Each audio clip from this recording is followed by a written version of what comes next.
Good afternoon students, আমি তোমাদের ভূগোল বিষয়ের শিক্ষক মানস স্যার। আমি আজকে তোমাদের ভূগোল বিষয়ের যে অধ্যায় সম্পর্কে আমরা আলোচনা করছিলাম সেই অধ্যায়ের পরবর্তী অংশ সম্পর্কে আলোচনা করব। আশা করি তোমরা সবাই খুব ভালো আছো। আচ্ছা, খুব ভালো লাগলো শুনে তোমরা সবাই খুব ভালো আছো, আমিও ভালো আছি। আমি তোমাদেরকে দেখলেই আরও বেশি ভালো হয়ে যায় যে তোমাদের সঙ্গে কখন একটু আলোচনা করব সেই বিষয় নিয়ে, বিভিন্ন বিষয় নিয়ে। তো তোমরা তাহলে সবাই খুব ভালো আছো, তাই তো? আচ্ছা, তাহলে আজকে আমাদের যে অংশ আমরা আলোচনা করব তার আগে পূর্বের দিনের ক্লাসে আমরা যে বিষয় সম্পর্কে আলোচনা করেছিলাম সেই সম্পর্কে একটু জেনে নিই, দেখি কারা কেমনভাবে জেনে এসেছে, বুঝে এসেছে। আচ্ছা, তাহলে পূর্বের দিনে আমরা কি অংশ সম্পর্কে আলোচনা করেছি? আমরা আলোচনা করেছি মাটি ক্ষয়, তাই তো? তো এই মাটি ক্ষয়ের সংজ্ঞা কাকে বলে, আমরা কি বলবো, এটা মাটি ক্ষয় কাকে বলা হয়? আচ্ছা, আমি কি কি আলোচনা করেছিলাম সেটা আশা করি সবার মনে আছে। খুব ভালো, তাহলে কি কি বিষয় আলোচনা করেছিলাম আমরা? মাটি ক্ষয়, এই মাটি ক্ষয় কিভাবে হয় এবং মাটি ক্ষয়ের পদ্ধতিগুলো কি কি পদ্ধতি ছিল? খুব ভালো, জলপ্রবাহ ক্ষয়, সমুদ্র তরঙ্গ ক্ষয়, বায়ু প্রবাহ ক্ষয় আর হিমবাহজনিত ক্ষয়। খুব ভালো বলেছো তোমরা। আবার এর মধ্যে জলপ্রবাহ ক্ষয় অর্থাৎ জলের প্রবাহ দ্বারা যে মৃত্তিকা ক্ষয় হতে থাকে সেটিকে আবার নির্দিষ্ট কয়েকটি শ্রেণীতে বিভক্ত করা গেছে। সেগুলো কি কি ছিল? কর্দমাক্ত ক্ষয়, পাত ক্ষয়, খুব ভালো, নালী ক্ষয়, গালি ক্ষয় বা যেটা ক্ষয় ক্ষয় বলতে পারো, রেভাহীন ক্ষয় আর পতন ক্ষয়। খুব ভালো বলেছো তোমরা। এর মধ্যে শুধু আমাকে বলো, এই তোমরা শ্রেণীবিভাগগুলো তো বেশ ভালোই মনে রাখতে পেরেছো, মনে রেখেছো সবাই, খুব ভালো। এর মধ্যে আমাকে বলো যে মাটি ক্ষয় যদি বলা হয়, মাটি ক্ষয় আমরা কাকে বলবো? মাটি ক্ষয়ের সংজ্ঞা জিজ্ঞাসা করলে আমরা কি বলবো? আচ্ছা, তো মাটি ক্ষয়ের সংজ্ঞা, তাহলে যে প্রক্রিয়ায় বিভিন্ন প্রাকৃতিক শক্তি, তাই তো, এবং মানবীয় কার্যাবলী, অর্থাৎ মানবীয় কার্যাবলী বলতে বিভিন্ন কৃত্রিম শক্তি বা মানুষের দ্বারা বিভিন্ন যে কাজ হয়ে থাকে তার ফলে মাটির উপরিস্তর থেকে মাটি কণা যদি পৃথক হয়ে যায়, পৃথক হয়ে গেলে মাটির উর্বরতা নষ্ট পেতে পারে, মাটির পুষ্টিগুণ নষ্ট হয়ে যেতে পারে, মাটির কার্যকারিতা নষ্ট হয়ে যেতে পারে। তাহলে এই যে মাটির অপসারণ ঘটছে বা উপরের পুষ্টি স্তর নষ্ট হয়ে যাচ্ছে, খনিজ স্তর নষ্ট হয়ে যাচ্ছে, যার জন্য উদ্ভিদ বৃদ্ধি পায়, দ্রুত হারে বৃদ্ধি পায়, বিভিন্ন উদ্ভিদের বৃদ্ধি হওয়ার ক্ষমতাও বিভিন্ন রকম, সব একই রকম নয়। তাহলে এই যে ওপরের স্তর নষ্ট হয়ে যাচ্ছে, এই পদ্ধতিকে আমরা মাটি ক্ষয় বলছি, তাই তো? এবং এরকম ভাবে ধীরে ধীরে যদি মাটির ওপরের গুণাগুণ ভৌত ও রাসায়নিকভাবে সম্পূর্ণরূপে পরিবর্তন হয়ে যায়, তাহলে ধীরে ধীরে মাটির পুষ্টিগুণ নষ্ট হয়ে যায়। মাটি ধীরে ধীরে ভালো জমি থেকে কিসে পরিণত হয়ে যেতে পারে? পতিত জমিতে পরিণত হয়ে যেতে পারে, যাকে আমরা মাটির অবনমন বা মৃত্তিকার অবনমন বলতে পারি। অবনমন মানে কি? অবনতি হওয়া। ধরো তোমাদের ক্লাসের কোনো এক বন্ধু বা কোনো স্টুডেন্ট মোটামুটি প্রত্যেকটা ক্লাসে, প্রত্যেকটা পরীক্ষায় ভালো নাম্বার পাচ্ছিল বা পেয়ে ওপরের দিকে ক্লাসে উঠছিল, কিন্তু দেখা গেল 8-এর পরে বা 9-এর পরে তার রেজাল্ট অনেকটাই খারাপ হতে থাকলো। তার মানে তার নাম্বার কি? অবনমন হচ্ছে, নাম্বারে হ্রাস পেয়ে যাচ্ছে, তার অবনতি হয়ে যাচ্ছে, তার যে পড়াশোনা ধরে রাখার ক্ষমতাটা নষ্ট হয়ে যাচ্ছে। এরকম ভাবেও যদি মৃত্তিকার অবনমন হতে থাকে তাহলে সেটাকে আমরা মৃত্তিকা অবনমন বলতে পারি, ঠিক আছে? আর তোমরা তো আমাকে বলেই দিলে যে সমুদ্র তরঙ্গ দ্বারা কিভাবে মাটি ক্ষয় হয়, হিমবাহের দ্বারা মাটি কিভাবে ক্ষয় হয়, আবার বায়ুকণার দ্বারা মাটি কিভাবে ক্ষয় হতে থাকে, তাই তো? তাহলে বিভিন্ন বিষয় সম্পর্কে আমরা এগুলো অবহিত হয়েছি। আজকে আমরা কি করব, যে আজকে আমাদের মূল বিষয়বস্তু অর্থাৎ পরবর্তী অংশ সম্পর্কে আমরা আজকে আলোচনা করব। ঠিক আছে? দেখো, আজকে আমাদের এই যে অংশ আমরা আলোচনা করছি, তোমরা নবম শ্রেণীর প্রিয় ছাত্রছাত্রী সবাই তোমরা, পঞ্চম অধ্যায়ের অন্তর্গত বিষয় হচ্ছে আবহ বিকার। আর আবহ বিকারের আজকে আমাদের আলোচনার মূল বিষয় হচ্ছে মাটি ক্ষয়ের কারণ। মাটি কেন ক্ষয় হয়ে যায় বা কি কি কারণে মাটি ক্ষয় পেতে পারে। ঠিক আছে? তো মাটি, আমরা, তোমাদের মনে হতে পারে যে আবহ বিকার অধ্যায়টির মধ্যে কেন মাটি চলে আসলো, কেন আসলো তোমরাই বলো। একদম ঠিক, কারণ এই আবহ বিকার জাত যে বিভিন্ন চূর্ণ বিচূর্ণ পদার্থ, সেই পদার্থকে আমরা কি বলি, রেগোলিথ বলি। আর এই রেগোলিথ কিসের উপাদান? আর এই রেগোলিথ হলো মাটি সৃষ্টির প্রধান উপাদান। তাহলে আবহ বিকার হচ্ছে বলেই কিন্তু আমাদের এই পৃথিবীতে চূর্ণ বিচূর্ণ ক্ষয়জাত বিয়োজিত হয়ে যাওয়া পদার্থগুলো রেগোলিথ থেকে ধীরে ধীরে মৃত্তিকা সৃষ্টি হচ্ছে। সেই জন্য এই মৃত্তিকা যেমন সৃষ্টি হয়, তার ক্ষয়ও পেতে থাকে বা মৃত্তিকার অবনমন হতে থাকে। এই মৃত্তিকা ক্ষয়ের কারণ হিসাবে আমরা আজকে প্রাকৃতিক কারণ কি কি, অর্থাৎ প্রকৃতিতে প্রাকৃতিক শক্তি দ্বারা যেমন মৃত্তিকার ক্ষয় হতে পারে। তোমাদের মনে হতে পারে যে এই প্রকৃতির অংশই তো মাটি, তাহলে প্রকৃতি কেন মাটিকে ক্ষয় করছে, মনে হতে পারে তো। একদম ঠিক মনে হয়েছে তোমাদের, কারণ এই প্রকৃতি তো সবকিছু নিয়েই গড়ে উঠেছে। এখানে কিন্তু নির্দিষ্টভাবে প্রকৃতি বা প্রকৃতির কোনো একটি উপাদান মাটিকে নিজস্ব থেকেই বা ক্ষতি করছে, সেরকম ব্যাপারটা নয়। প্রকৃতি তার নিজস্ব আপন খেয়ালে বয়ে চলছে বলতে পারি আমরা। তো তার মধ্যেও প্রাকৃতিক বিভিন্ন কারণে এবং এই প্রাকৃতিকের সাথে সাথে মানবিক বিভিন্ন কারণ, এগুলো কিন্তু মাটি ক্ষয় পাওয়ার অন্যতম কারণ হিসাবে মনে করা হয়। আজকে আমরা এই মাটি ক্ষয়ের প্রাকৃতিক কারণের সাথে সাথে মানবিক কারণ, আচ্ছা এই মানবিক কারণ বলতে আমাদের কারণ, আমরা কি মাটির ক্ষতি করি? কারণ মাটির ওপরেই তো আমাদের বসবাস, এই মাটির ওপরেই আমাদের ফসল ফলানোর কাজ। তাহলে মাটি ক্ষয় পেলে কাদের ক্ষতি হবে সর্বোচ্চ বেশি? আমাদের মানুষের, সমগ্র জীব জাতির, জীব জগতের ক্ষতি হবে।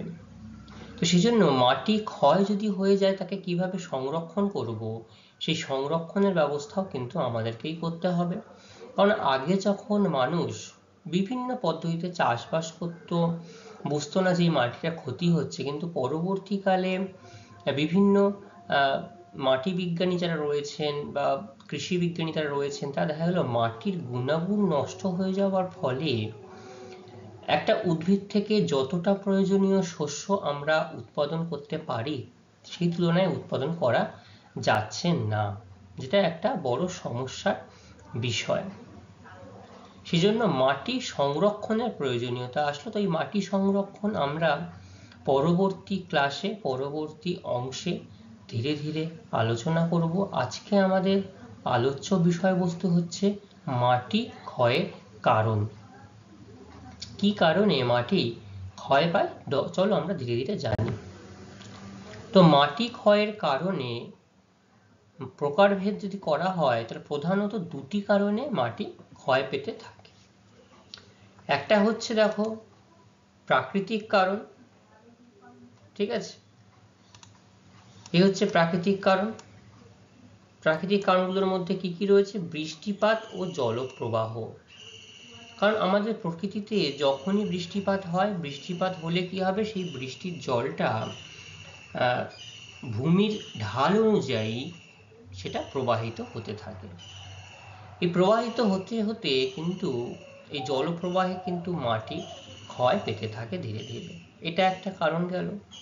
বায়ু প্রবাহ, অর্থাৎ বায়ুর যদি তীব্র মাত্রায় প্রবাহিত হতে থাকে, তখনও কিন্তু মাটির ক্ষয় পেতে থাকে। সমুদ্র তরঙ্গ, সমুদ্রের যে ঢেউ, নদীর যে ঢেউ, তার প্রভাবেও কিন্তু মাটির ক্ষয় পেতে পারে।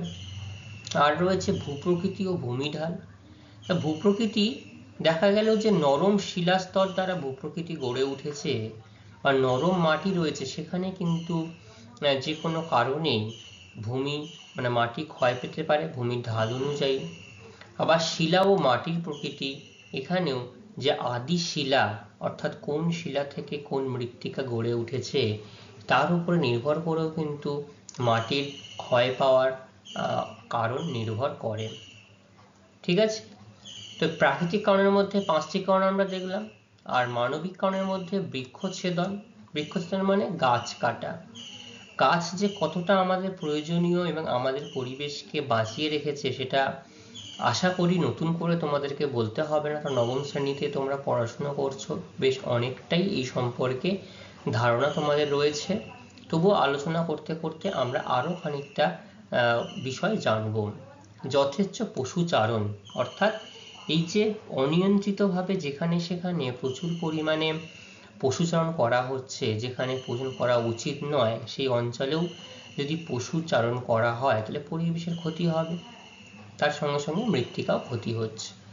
অবৈজ্ঞানিক কৃষিকাজ, এটা একটা কারণের জন্য হতে পারে। নির্মাণ কাজ, হোটেল, রাস্তাঘাট, বাড়িঘর নির্মাণ, বাঁধ নির্মাণ, বিভিন্ন কারণেও কিন্তু এই মাটি ক্ষয় পেতে পারে। আর সর্বশেষ যে কারণ সেটা হচ্ছে খনিজ উত্তোলন। অর্থাৎ এই খনি থেকে আমরা যে খনিজ দ্রব্য সংগ্রহ করছি, এই খনিজ দ্রব্য সংগ্রহ কিন্তু আবার আমরা করছি মানব জাতির উন্নতির সাধনের জন্য, কিন্তু এই খনিজ দ্রব্য উত্তোলনের পাশাপাশি এখানে কিন্তু মৃত্তিকা ক্ষয়ও পেতে থাকে, মৃত্তিকা ক্ষয় হয়। তো চলো আমরা ধীরে ধীরে প্রথমে প্রাকৃতিক কারণগুলো নিয়ে একটু আলোচনা করে নিই। প্রাকৃতিক কারণের পরে আমরা আলোচনা করব মানবিক কারণ সম্পর্কে। তাহলে মাটি ক্ষয়ের যে কারণ, সে কারণের প্রাকৃতিক কারণ শুরুতে। আর প্রাকৃতিক কারণের মধ্যে প্রথমে আমরা আলোচনা করব বৃষ্টিপাত ও জলপ্রবাহ। দেখো এই যে কথাটির মধ্যে এখানে কিন্তু নির্দিষ্টভাবে উল্লেখ করে বলে দেওয়া হয়েছে বৃষ্টিপাত ও জলপ্রবাহ, অর্থাৎ বৃষ্টিপাত হলে বৃষ্টিপাতের দরুন যে জলের প্রবাহ লক্ষ্য করা যায়, তার মধ্যে বৃষ্টির জলের সঙ্গে মাটির কিছু খনিজ পদার্থ এবং জৈব পদার্থ কিন্তু ধুয়ে একটা স্থান থেকে অন্য কোনো স্থানে চলে যায়। এটাই হচ্ছে বৃষ্টিপাত ও জলপ্রবাহ জনিত ক্ষয়। দেখো প্রত্যেকটা ছবি তোমরা দেখো এখানে কিভাবে মাটির ক্ষয় হয়ে গেছে। এই যে অংশে দেখো জলের প্রবাহ যাওয়ার জন্য একটা বড় নালী তৈরি হয়েছে। এই প্রবাহ কিন্তু তোমরা বাড়ির আশেপাশে বিভিন্ন জায়গায় দেখতে পাও, বিভিন্ন অংশ থেকে বা পুকুরের পাড়ের থেকে জল এই যে পুকুরে পড়ছে, তাহলে এই জলটা পড়ার ফলে এই যে অংশে বাঁধ খাড়াই অংশ এগুলো কিন্তু ক্ষতিগ্রস্ত হচ্ছে। বৃষ্টিপাত হওয়ার পরে দেখো কোনো একটা বাগানের অবস্থা, অতি বৃষ্টিপাতের ফলে কিভাবে এই ওপরের মাটি সম্পূর্ণভাবে খনিজ পদার্থ জৈব পদার্থ অপসারিত হয়ে গেছে এবং নিচের স্তরটি উন্মুক্ত হয়েছে। খেয়াল করছো তোমরা? আচ্ছা, তাহলে এবার আমরা একটু আরো বিশদে জানি যে কি বলা হচ্ছে। বৃষ্টির জল মাটি অবক্ষয়ের প্রধান মাধ্যম। আবার এই বৃষ্টির জলই কিন্তু মাটিতে বিভিন্ন পুষ্টি সাধন বা খনিজ দ্রব্য জৈব পদার্থের সঞ্চয়ের একটা আবার অন্যতম মাধ্যম। যে বৃষ্টিপাত আবার মাটিকে বিভিন্নভাবে পুষ্টিগুণ গড়ে তুলতে সাহায্য করে, আবার সেই বৃষ্টিপাতই এই মৃত্তিকা অবক্ষয়ের একটা অন্যতম প্রধান মাধ্যম হিসাবে মনে করা হয়। কিভাবে দেখো, ভূপৃষ্ঠীয় প্রবাহের মাধ্যমে বৃষ্টির জল যদি মাটির খনিজ ও জৈব পদার্থকে ধুয়ে নিয়ে নির্দিষ্ট স্থান থেকে অন্য কোনো স্থানে চলে যায়, তাহলে এইভাবে জলপ্রবাহের দরুন মাটির ক্ষয় পেতে থাকে বা মাটির ক্ষয় হতে থাকে। বোঝা গেল যে বৃষ্টির জল মাটি ক্ষয়ের অন্যতম একটা প্রধান মাধ্যম। এই অন্যতম প্রধান যে মাধ্যম কি করছে, কিভাবে হচ্ছে, বৃষ্টির যখন জলটা প্রবাহিত হয় মাটির উপর দিয়ে প্রবাহিত হচ্ছে, তখন যে খনিজ পদার্থ রয়েছে অর্থাৎ এলুভিয়েশন স্তর এবং ইলুভিয়েশন স্তর, জৈব পদার্থ সঞ্চয়ের আগের যে স্তর, সেখান থেকে কিছু অংশ ধুয়ে চলে যায়। ঠিক আছে। আচ্ছা, বৃষ্টিপাতের জল দ্রুত মাটির অভ্যন্তরে প্রবেশ করলে মাটির যে পৃষ্ঠস্তরের খনিজ দ্রব্যকে ধৌত প্রক্রিয়া, মানে আমরা যেমন জামা কাপড় ধুই, সেরকম জামা কাপড় ধুইলে কি হয়, জামা কাপড়ে লেগে থাকা বিভিন্ন নোংরা ধুলোবালি সেগুলো কি হয়, ধুয়ে যায় পরিষ্কার ধৌত প্রক্রিয়ায় নিচের দিকে বহন করে মাটির গুণমানের হ্রাস ঘটায়।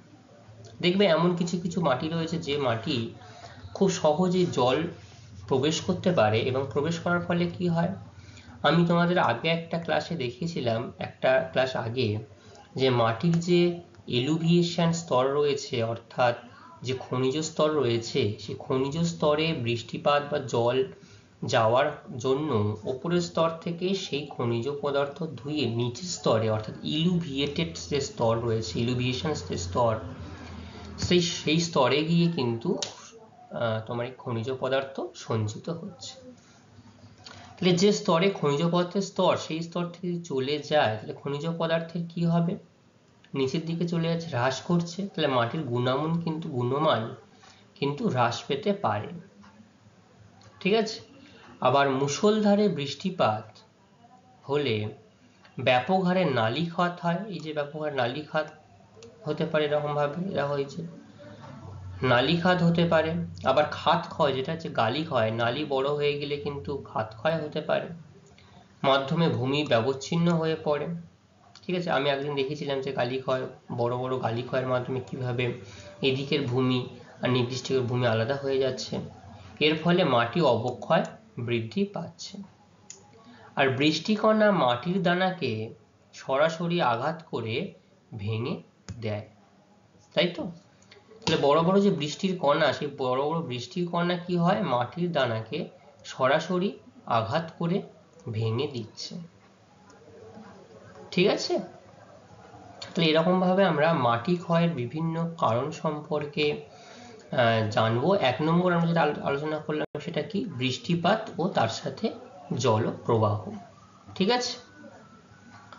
আচ্ছা, এরপরে রয়েছে তোমার বায়ু প্রবাহ। কিভাবে বায়ু প্রবাহ মৃত্তিকাকে ক্ষতি করে? দেখো, বায়ু কোন অঞ্চলে সর্বাধিক বেগে প্রবাহিত হয়? মরু বা মরুপ্রায় অঞ্চলে এবং উন্মুক্ত প্রান্তরে, যেখানে বাধাহীনভাবে কোনো বৃক্ষ থাকবে না, অট্টালিকা থাকবে না, কোনো বসতি সেরকমভাবে লক্ষ্য করা যাবে না। সেই উন্মুক্ত প্রান্তর যদি বায়ু দ্রুত বেগে প্রবাহিত হয়, তাহলে বায়ু মৃত্তিকাকে আঘাত করতে শুরু করবে। তাহলে মৃত্তিকা আঘাত করলে মৃত্তিকার একদম উপরে অবস্থিত ছোট্ট ছোট্ট সূক্ষ্ম ধূলিকণা বা বালুকণা, সেই বালুকণাগুলো কিন্তু দেখো, এই ছবিগুলো দেখো, এরকমভাবে বায়ুর সাথে ভেসে ভেসে উড়ে অন্যত্র অপসারিত হয়ে যাবে। তাহলে একটা নির্দিষ্ট অংশের মাটি যদি একটা জায়গা থেকে অন্যত্র চলে যায়, তাহলে সেই জায়গার মাটি কি হবে, ক্ষয় পেয়ে যাচ্ছে। হ্যাঁ, এটা ঠিক যে ওই বালু কণা বা ধূলিকণা সেগুলো কিন্তু নির্দিষ্ট কোনো স্থানে গিয়ে সঞ্চিত হয়ে যাচ্ছে, কিন্তু যতটুকু এই স্থান থেকে উড়ে গেল সবটুকু কিন্তু একটা স্থানে কিন্তু সঞ্চিত হবে না। ঠিক আছে। তাহলে মরু বা মরুপ্রায় অঞ্চলে ও সমুদ্র উপকূলে আলগা বালি, দেখবে সমুদ্র উপকূলেও যদি আলগা বালি থাকে, সেখানে যদি বৃক্ষ বা গাছের একটা স্তর লক্ষ্য না করা যায়, সেখানেও প্রবল বায়ুপ্রবাহ দ্বারা এই মাটি, বালি, ধূলিকণা অন্য কোনো জায়গায় অপসারিত হয়ে যায়, ফলে দ্রুত মাটি ক্ষয় পায়। বোঝা গেল তাহলে বায়ু প্রবাহে জনিত কারণে মৃত্তিকা কিভাবে ক্ষয় হয়ে যায় বা ক্ষয় পায়। আচ্ছা, খুব ভালো। তাহলে আমরা কি কি কারণ আলোচনা করলাম? জলপ্রবাহ, বৃষ্টিপাত ও জলপ্রবাহ দ্বারা ক্ষয়, আর 2 নম্বর বায়ু প্রবাহ দ্বারা মৃত্তিকা ক্ষয়। আচ্ছা, এবার রয়েছে সমুদ্র তরঙ্গ দ্বারা ক্ষয়। দেখো তিনটে ছবি দেখো, তিনটে ছবি দেখে তোমাদের তো একটা আইডিয়া তোমরা করেই নিয়েছো, বুঝতেই পারছো কিভাবে সমুদ্র উপকূলগুলিতে জল, অর্থাৎ কোন কিসের জল বলবো আমরা, জোয়ারের জল। কারণ ভাটার সময় স্বাভাবিক উপকূল অঞ্চলে জলের লেয়ারটা অনেকটাই নিচে নেমে যায়, নামে তো। হ্যাঁ, আর জোয়ারের সময় কি, ভাটার সময় নিচে নেমে যায়, আর জোয়ারের সময় একদম পুরো উপকূলের কাছাকাছি এসে লক্ষ্য করা যায়। আবার যদি ভরা জোয়ার হয় তাহলে সেই জলের গতিবেগ কিন্তু আরো অনেক বেশি থাকে, তাই তো। তাহলে সমুদ্র তরঙ্গেও এই যে সমুদ্রে অনবরত ঢেউ হয়, সেই ঢেউ যদি ভূপৃষ্ঠ সংলগ্ন যে স্থলভূমি রয়েছে সেখানে যদি দিনের পর দিন ধাক্কা মারতে থাকে, তাহলে সে ধাক্কার ফলে কি হবে, মৃত্তিকা ক্ষয় পেতে থাকবে। দেখো গাছ ছিল, গাছের অংশ ছিল, পাথর ছিল, কিন্তু ক্ষয় পেতে পেতে কিভাবে এই জায়গাগুলো একদম সরু হয়ে গেছে, এই জায়গাগুলো দেখো ক্ষুদ্র ক্ষুদ্র হয়ে গেছে, ধস নেমে গেছে। এই জায়গাগুলো দেখো ধীরে ধীরে মাটি ক্ষয় পেয়ে যাচ্ছে, ক্ষয় পেয়ে সমুদ্রের দিকে চলে যাচ্ছে। তাহলে সমুদ্র উপকূল ভূমিতে জোয়ারের জলস্রোত এবং বিনাশকারী সমুদ্র তরঙ্গের ক্রমাগত প্রবল আঘাতে, অর্থাৎ বিনাশকারী মানে যেগুলোকে বিনা উচ্চশালী ঢেউ, সেই কথা বলা হয়েছে, প্রবল আঘাতে সমুদ্র পাড় ভেঙে মাটি পাথর অপসারিত হয়ে যায়। তাহলে শুধু কি মাটি অপসারিত হয় এমনটা, এই মাটি এবং পাথর কিন্তু অপসারিত হয়ে যাচ্ছে। এই মাটি পাথর কিন্তু আবার এই সমুদ্রের কোনো অংশে ঢেউয়ের সাথে আবার গিয়ে কোনো একটা জায়গায় সেটা সঞ্চিত হয়ে সমুদ্র চর সৃষ্টি হতে পারে, সমুদ্র চর সৃষ্টি হতে দেখা যায়। তাহলে সেই জন্যই একটা জিনিস, একটা বাক্য বলে শুনবে যে সমুদ্রের বা নদীর একুল ভাঙলে অকুল গড়ে ওঠে। তাহলে সেই জন্য কোনো একটা অংশে যদি সমুদ্র জোয়ারের জলে জলস্রোতের দরুন প্রবল আঘাতে সমুদ্রের পাড়ের মাটি বা পাথর ক্ষয় পেয়ে যায়, তাহলে কিন্তু অন্য কোনো জায়গায় সেগুলোই আবার সঞ্চিত হবে, ধীরে নতুন একটা চর গঠন করবে। ঠিক আছে, এবার হচ্ছে ভূপ্রকৃতি ও ভূমির ঢাল। দেখো ভূপ্রকৃতি ভূমির ঢাল, যেমন পার্বত্য অঞ্চলে ভূমির ঢাল কি অত্যন্ত খাড়া বা মালভূমি অঞ্চলে, এবং এই খাড়া ঢাল আর আমাদের এই সমভূমি অঞ্চলে খাড়া ঢাল সেই অর্থে লক্ষ্য করা যায় না। তো খাড়া লক্ষ্য করা যায় না বলেই সমভূমি অঞ্চল অপেক্ষা মালভূমি অঞ্চলে বা পার্বত্য অঞ্চলে ক্ষয়ের প্রবণতা কিন্তু অনেকটাই বেশি। ঠিক আছে, সেই জন্য পার্বত্য এবং মালভূমির ঢাল খাড়া হওয়ায় কি হয়েছে, জলপ্রবাহের তীব্র গতিবেগ, তাহলে এই যে খাড়া অংশ, খাড়া ঢাল, খাড়া অঞ্চল, জলপ্রবাহ হওয়ার জন্য জল যদি মাটির কোনো স্তর দিয়ে ভেতরে প্রবেশ করে, তাহলে সেখানটার এই মাটি ধসের গতিবেগ এবং ধসের প্রবণতা, তার সঙ্গে ভূমিক্ষয় কিন্তু অনেক দ্রুত বেগে ঘটতে থাকে। আর যেখানে ঢাল অনেকটাই কম, সেখানে কিন্তু মাটির এই ধস প্রবণতা সেই অর্থে এতটা লক্ষ্য করা যায় না। ঠিক আছে, সেই জন্য সমভূমিতে জল ধীরে ধীরে প্রবাহিত হয়ে ভূমিক্ষয় বেশ কম হয়।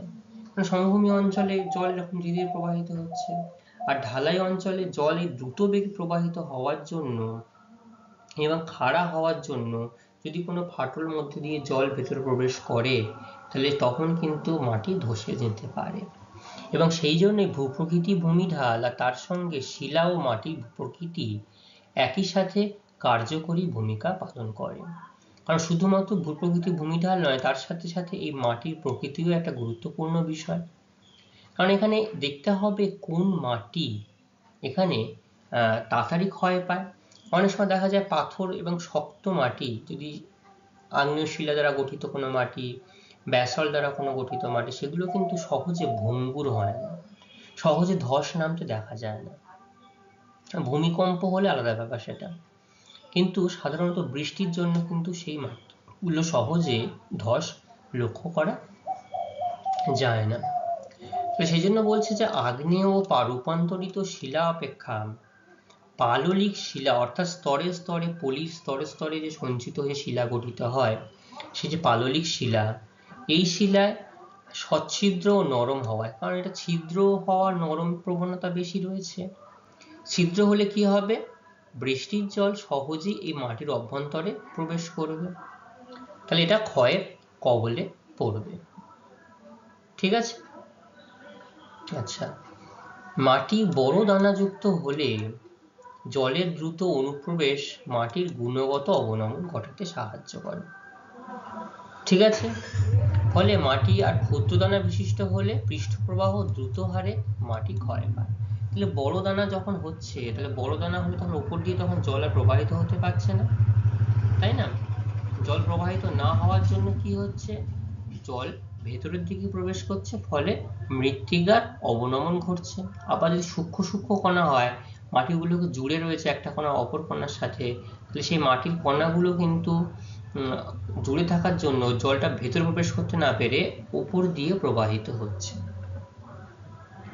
এর ফলে মাটি কণাগুলি সংযুক্ত আলগা হলে মাটি ক্ষয় বেশি পায়।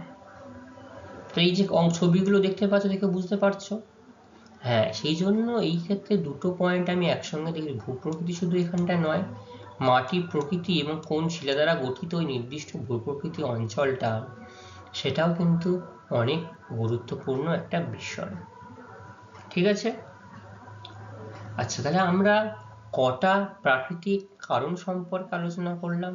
5টা। খুব ভালো। কি কি সেই 5টা কারণ? বৃষ্টিপাত ও জলপ্রবাহ, বায়ু প্রবাহ, সমুদ্র তরঙ্গ, 4 নম্বর ভূপ্রকৃতি ও ভূমিঢাল, 5 নম্বর শিলা ও মাটির প্রকৃতি। এই 5টি প্রাকৃতিক কারণ সম্পর্কে আমরা আলোচনা করেছি।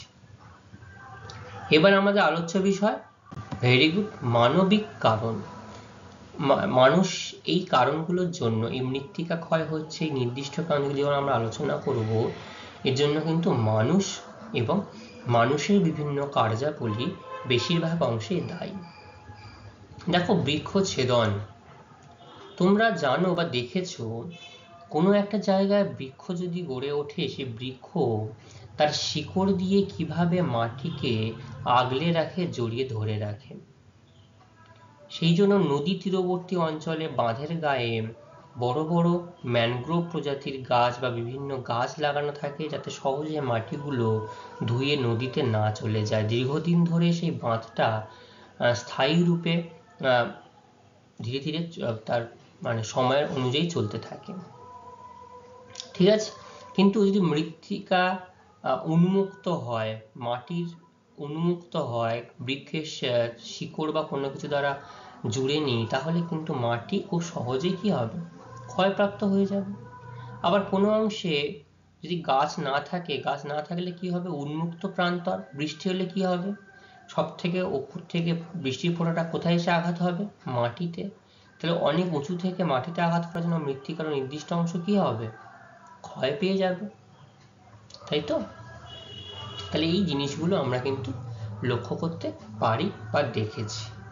ঠিক আছে। তো যেটা তোমাদের প্রথম দিনই বলেছিলাম, আচ্ছাদন, সেটা হচ্ছে যে, হ্যাঁ, তো পূর্বের দিনে আমি যে আচ্ছাদনের কথা বলেছিলাম, দেখবে সেই আচ্ছাদন না থাকার জন্য যে স্প্যালাস ইরোশন বা কর্দমাক্ত ক্ষয়, সেটা কিন্তু আমি তোমাদের ছবির মাধ্যমে দেখিয়েছি কিভাবে ওপর দিক থেকে বৃষ্টির ফোঁটা সরাসরি মাটিকে আঘাত করছে, তাই না? তাহলে কারণগুলো আমরা জানি, বৃক্ষছেদনের ফলে কিভাবে মৃত্তিকা ক্ষতিগ্রস্ত হচ্ছে। 1 নম্বর, সেটা হচ্ছে উদ্ভিদ আচ্ছাদন যদি মাটিতে বৃষ্টিকণা সরাসরি আঘাতকে প্রতিহত করতে পারে, যেটা আমি গাছের পাতা বা বৃক্ষের অবস্থা বলছি, আচ্ছাদন, এই যে এই অংশে দেখো যে বৃক্ষের এত বড় আচ্ছাদন রয়েছে, তাহলে সরাসরি মাটিকে আঘাত করতে পারছে না বৃষ্টির জল। তাহলে মাটি কণার যে পৃথকীকরণ, অর্থাৎ মাটির যে কণাগুলো একটা অংশ থেকে আরেকটা অংশে বিভক্ত হয়ে যাচ্ছে, এই পৃথকীকরণে কিন্তু বা বহনে বাধা দেয়। ঠিক আছে। আচ্ছা, 2 নম্বর কি, উদ্ভিদের মূল কাণ্ড পড়ে থাকা বৃষ্টির জল কি হয়, ভূপৃষ্ঠ প্রবাহের গতিবেগ হ্রাস করে এবং মাটি ক্ষয় রোধ করে। সে দেখবে মাটির ওপরে অনেক সময় গাছের পাতা, তারপরে পচে যাওয়া পাতা, কাণ্ড হতে পারে, মূল হতে পারে, ফল হতে পারে, যদি পড়ে থাকে তাহলে তখন কিন্তু এই জলের যে প্রবাহটা হয় সরাসরি মৃত্তিকাকে স্পর্শ না করার ফলে মৃত্তিকা ক্ষয় কিন্তু অনেকটাই রোধ পেয়ে যায়। ঠিক আছে। আচ্ছা, এছাড়াও আমরা আরো যেগুলো বলতে পারি, যেটা আমি শুরুতেই তোমাদের বলতাম, গাছপালা বা এই গাছের শিকড় মাটি কণাগুলো কি করে জড়িয়ে ধরে আছে। ধরে থাকার জন্য বৃষ্টির ফোঁটা দ্বারা কণাগুলো সহজে কি হয়, স্থানচ্যুত হয় না, অর্থাৎ একটা অংশ থেকে আরেকটা অংশে অপসারিত হয় না সহজে। আবার শুধুমাত্র যে মানুষ ইচ্ছাকৃতভাবেই এই বৃক্ষছেদন করে তা নয়, এই যে আমাদের মতো দেশে ব্যাপক পরিমাণ জনসংখ্যা, এই জনসংখ্যা বৃদ্ধি কিন্তু মানুষ বাধ্য হয় বনভূমি কেটে বাসস্থান বাড়ানোর জন্য, এই বনভূমি কেটে প্রয়োজনীয় আসবাবপত্র বানানোর জন্য, এই বনভূমি কেটে নিজেদের প্রয়োজনীয় জ্বালানি সংগ্রহের জন্য। তাহলে এগুলোও কিন্তু মানুষ ইচ্ছাকৃত বা অনিচ্ছাকৃত যেভাবে করে থাকুক না কেন, মৃত্তিকা ক্ষয় কিন্তু তার প্রকৃতির নিয়মেই হয়ে চলেছে বা করে চলেছে, তাই না? আচ্ছা, তাহলে মানবীয় কারণের বৃক্ষচ্ছেদন প্রধান একটা অন্যতম কারণ, এটাকে কিন্তু আমাদের আলোচনার মধ্যে রাখতেই হবে, বলতেই হবে। ঠিক আছে। তাহলে মৃত্তিকা ক্ষয়ের মানবীয় প্রধান কারণ যদি আলোচনা করতে বলা হয়, বৃক্ষচ্ছেদনের এই তিনটি অংশ কিন্তু আমাদেরকে সঠিকভাবে আলোচনা করতে হবে। ঠিক আছে। যথেচ্ছ পশুচারণ। আচ্ছা, যথেচ্ছ পশুচারণ কিভাবে হচ্ছে, যে সীমিত যে চারণভূমি রয়েছে, অর্থাৎ যে পশুদের চড়ে বেড়ানোর ক্ষেত্র, ঠিক আছে, খুব অল্প অংশ রয়েছে, নির্দিষ্ট অংশে পশুদেরকে চড়িয়ে পশুরা তার সেখান থেকে তৃণভূমি বা তারা যে ঘাস লতা পাতা খেয়ে বাঁচে, সেই বাঁচার জন্য খুব অল্প পরিমাণ জায়গা রয়েছে। কিন্তু সেই জায়গাগুলো ছাড়াও এমন কিছু জায়গাতে পশুচারণ করা হয় যেখানে দেখা গেল সবে খুব ছোট ছোট তৃণভূমি, একদম শিশু তৃণভূমি যদি আমরা বলি, এখনো মানে যেগুলো প্রাপ্তবয়স্ক হয়নি, ঠিক আছে, বয়স হয়নি, সেখানে যদি পশুরা যায় তাহলে সেই গাছগুলোকেও খেয়ে নেবে। এবং পশুদের পায়ের এই খুর, শক্ত খুর, এই শক্ত খুরের কারণে কিন্তু, দেখো এই ছবিটা দেখো, শক্ত খুরের কারণে কিন্তু মৃত্তিকা কিন্তু ক্ষয় পেয়ে যাচ্ছে, যে মৃত্তিকার উপরের স্তরটা ক্ষতবিক্ষত হয়ে গেছে, নষ্ট হয়ে গেছে। তাহলে বৃষ্টির জল কিন্তু আসলে সহজে মৃত্তিকার উপরের অংশ সম্পূর্ণভাবে অপসারিত হয়ে একটা অংশ থেকে আরেকটা অংশে চলে যাবে। কিন্তু এই মৃত্তিকা যদি সংঘবদ্ধ অবস্থায় থাকতো, একসঙ্গে থাকতো, কণাগুলো যদি বিচ্ছিন্ন না হতো, তাহলে মৃত্তিকা সহজে ক্ষয় পেত না। দেখো এই ছবিটা দেখো, ওভার গ্রেজিং অর্থাৎ অতিরিক্ত পশুচারণ, তার ফলে কি হচ্ছে, সয়েল ইরোশন, কিভাবে মৃত্তিকা ক্ষয় কিভাবে বৃদ্ধি পাচ্ছে, তাদের মাটি কিভাবে ক্ষয় পায়ের খুরের আঘাতে নষ্ট হয়ে যাচ্ছে, সেগুলো কিন্তু আমরা লক্ষ্য করতে পারছি। দেখবে শুধু এইটুকুই নয়, যদি তোমাদেরকে বলা হয় যে তোমাদের বাড়ির পার্শ্বস্থ কোনো, তোমার বাড়িতে কোনো একটা সবে তৃণ লাগিয়েছো, গাছ লাগিয়েছো, বাচ্চা শিশু চারা গাছ লাগিয়েছো, সেটা যদি কোনোভাবে পাশের বাড়ির কোনো পশু এসে সেই গাছকে খেয়ে ফেলে, তোমার কতটা কষ্ট হয়। তো এরকম ভাবে যদি ছোট ছোট গাছ যদি পশুরা গিয়ে খেয়ে নেয়, তাহলে এই যে ব্যাপক পরিমাণ বনভূমি আমরা ধ্বংস করে চলেছি, কিন্তু তার জন্য পরিপূরক হিসাবে আমরা যে বৃক্ষরোপণ করছি, তাহলে সেটা যদি সফল না হয়, তাহলে আমরা কি সামঞ্জস্য বজায় রাখতে পারবো না। তাহলে মাটি ক্ষয় আবার দ্রুত হারে ঘটতে থাকবে। ঠিক আছে। তাহলে সেই জন্যই বলা হচ্ছে, অবৈজ্ঞানিকভাবে পশুচারণের ফলে তৃণ নির্মূল হয়ে পড়ছে, মাটি আলগা হয়ে পড়ছে। ঠিক আছে। এছাড়া পশুদের পায়ের চাপে তৃণভূমি ক্ষতিগ্রস্ত হচ্ছে, মাটি ক্ষয় দ্রুততর হচ্ছে। অবৈজ্ঞানিক কৃষিকাজের জন্য এই যে এখনকার দিনে নিত্য নতুন বড় বড় ট্রাক্টর, হারভেস্টার যন্ত্রপাতি ব্যবহারের ফলে মাটিকে কিন্তু এই ফলার দ্বারা খুব সহজে আঘাত করে নিচ্ছি আমরা। আঘাত করে তখন এই বর্ষাকালে বৃষ্টির যে জল হচ্ছে, সেই জল ওপর দিয়ে সূক্ষ্ম সূক্ষ্ম আলগা হয়ে যাওয়া মাটির কণাগুলোকে নিয়ে কিন্তু ধৌত প্রক্রিয়ায় ধুয়ে চলে যাচ্ছে। অল্প কিছু পরিমাণ মাটি সেখানে সঞ্চিত হচ্ছে, কিন্তু বেশ পরিমাণ মাটির ওপরের স্তর থেকে মাটির গুণাগুণ কিন্তু নষ্ট হয়ে যাচ্ছে এর ফলে। তাহলে মাটি ভেঙে যাচ্ছে, ভাঙার ফলে কি মাটি ক্ষয়ের কবলে পড়ছে। আবার মাটিতে অতিরিক্ত হারে রাসায়নিক সার, অনিয়ন্ত্রিতভাবে কীটনাশক, জলসেচ ব্যবহার করার ফলে মাটির গুণাগুণ নষ্ট হয়ে যায়, মাটি সহজেই ক্ষয়প্রাপ্ত হচ্ছে। আবার পাহাড়ি অঞ্চলে এটা প্রাচীন পদ্ধতি, আশা করি তোমরা শুনেছো, ঝুম চাষ বা ঝুম চাষের মতো আরো কিছু চাষ রয়েছে। এই যে ধাপ চাষ এই অংশে করা হচ্ছে, কিন্তু সঠিকভাবে যদি ধাপ চাষ করা না হয় তাহলে কিন্তু মৃত্তিকা ক্ষতিগ্রস্ত হবে, মৃত্তিকা দ্রুত হারে ক্ষয় পাবে। কারণ পাহাড়ি অঞ্চল, জল যদি খুব দ্রুত হারে নামে তাহলে মৃত্তিকা এই জলের সঙ্গে কিন্তু এই মাটি ধুয়ে ধুয়ে সম্পূর্ণরূপে চলে যাবে। আর বনভূমি যেমন নষ্ট হয়, তার ফলে মাটির শীর্ষস্তরও ক্ষয়ীভূত বা ক্ষয় পেয়ে যাচ্ছে। ঠিক আছে, অবৈজ্ঞানিক কৃষিকাজে কি আলোচনা করলাম আমরা? বৃক্ষচ্ছেদন, অনিয়ন্ত্রিত পশুচারণ আর অবৈজ্ঞানিক কৃষিকাজ। 4 নম্বর হচ্ছে নির্মাণ কাজ, আর 5 নম্বর হচ্ছে খনিজ উত্তোলন। তো নির্মাণ কাজের জন্য আজকালকার দিনে আমরা বাড়ি ঘর বানাচ্ছি, পুকুর বানাচ্ছি, শিল্প কলকারখানার বাঁধ বানাচ্ছি, জলাধার, খাল, পুকুর, রাস্তাঘাট, সেতু। দেখবেন রাস্তা তৈরি হলে কিভাবে রাস্তার চারিপাশে গাছগুলোকে প্রথমেই বলি দিয়ে দেওয়া হয়, কেটে দেওয়া হয়। একটা ফাঁকা জায়গায় আমরা বাড়ি করতে যাব, বড় বড় গাছগুলোকে কেটে আগে সাফ করে দেওয়া হলো, তারপর সেখানে বাড়ির পিলার তোলা হলো।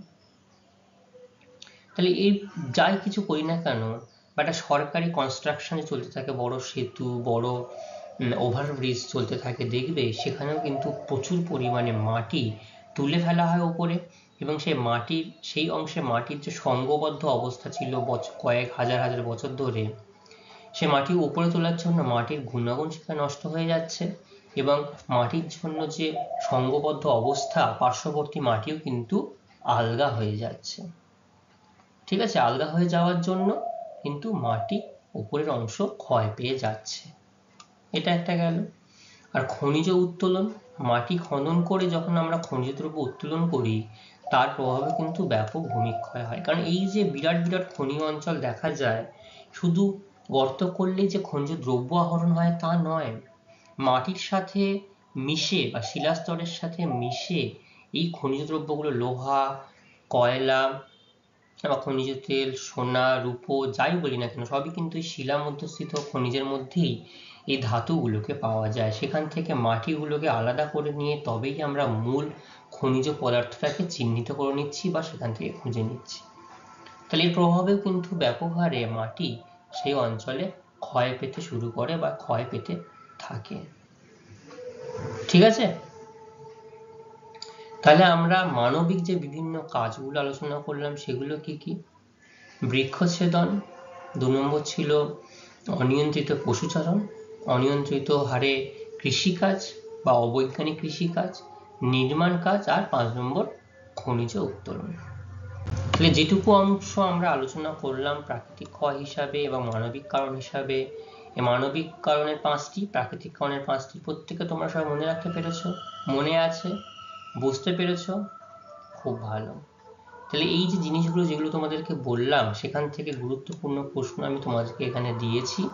এই প্রশ্নগুলো তোমরা সবাই একটু প্রশ্নের উত্তরগুলো পড়ে নেবে। পরবর্তী ক্লাসে এইখান থেকে আমি প্রশ্ন জিজ্ঞাসা করব, তোমাদের কে কতখানি ভালোভাবে বুঝতে পেরেছো, জানতে পেরেছো। আজকের ক্লাস আমাদের এই পর্যন্তই থাকবে। পরবর্তী ক্লাসে এর পরবর্তী অংশ সম্পর্কে আমরা আলোচনা করে এই নির্দিষ্ট অধ্যায়টি আমরা সমাপ্ত করব। সবাই খুব ভালো থাকবে, সকলকে অসংখ্য ধন্যবাদ।